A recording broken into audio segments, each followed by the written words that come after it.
Welcome to the PhoneArena video review of the Samsung Gravity T, now available on T-Mobile. There's a slew of new Gravity phones, and the T is the high end, with the T standing for touch. It's got a 2.8-inch QVGA display on the front, which takes up most of the phone. Below it you can see we have a send, end, and menu key. These are all physical keys, as are the ones on the side. The volume rocker to the left, and on the right we have a micro USB charging port, a lock key, and a camera button. On the back we simply find a 2 megapixel camera with no flash and the phone's single speaker. Removing the back requires digging your fingernail underneath and popping the back off. We've seen these on other Samsung models of late, and we're not really fond of it because we have a tendency to pop the battery out given how much force it takes to do. Along the left side you'll also find the micro SD card slot. However, you do have to remove the back to access it, something we're not too fond of. If we slide the Gravity T open, you'll see we have a full QWERTY keyboard. The keys are round and relatively flat. There isn't a whole lot of play to them, although they do offer a solid click when we touch them. We're not quite sure if it's the spacing or the size or the combination, but we just don't feel really comfortable when we type on this keyboard. We were accurate and relatively quick. It's just not one of our favorite devices to use. Another major gripe with the Gravity T is the touchscreen. As you can see, there's a significant amount of lag when doing just about anything. We've seen TouchWiz UI in many devices before, most recently from AT&T's Samsung Sunburst.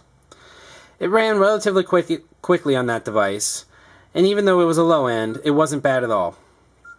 However, on the Gravity T, everything is just extremely slow and takes away from the user experience. They obviously need a whole lot more memory for this. Another sore point is the web. We loaded up PhoneArena, admittedly not the most easy page to load. However, several minutes later, even over a 3G connection, we still hadn't loaded the page fully.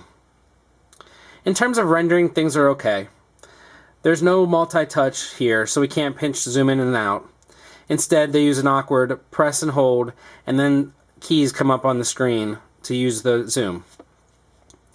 Keep in mind, though, that this is a feature phone, not a smartphone, and so the web experience isn't supposed to be the greatest thing in the world.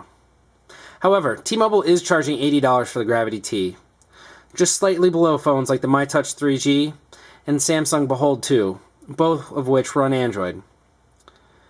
Both of them offer much more solid performance, and though they have their flaws as well, they're in a completely different class than the Gravity T.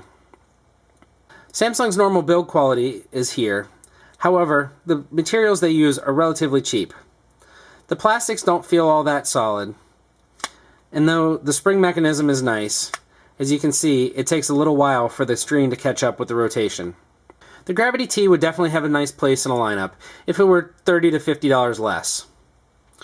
The Samsung Seek, which Sprint sells for example, is well priced at a touchscreen for $30. It offers a good size and good keyboard with a responsive touchscreen. Yes, it's just a basic phone, doesn't have features like navigation or 3G, but if somebody's going to spend $80 on a phone, they're very likely to spend $100 and move up to a full-fledged smartphone. All in all, we're not a big fan of the Gravity T. Although it's got its bright spots, overall you can do much better.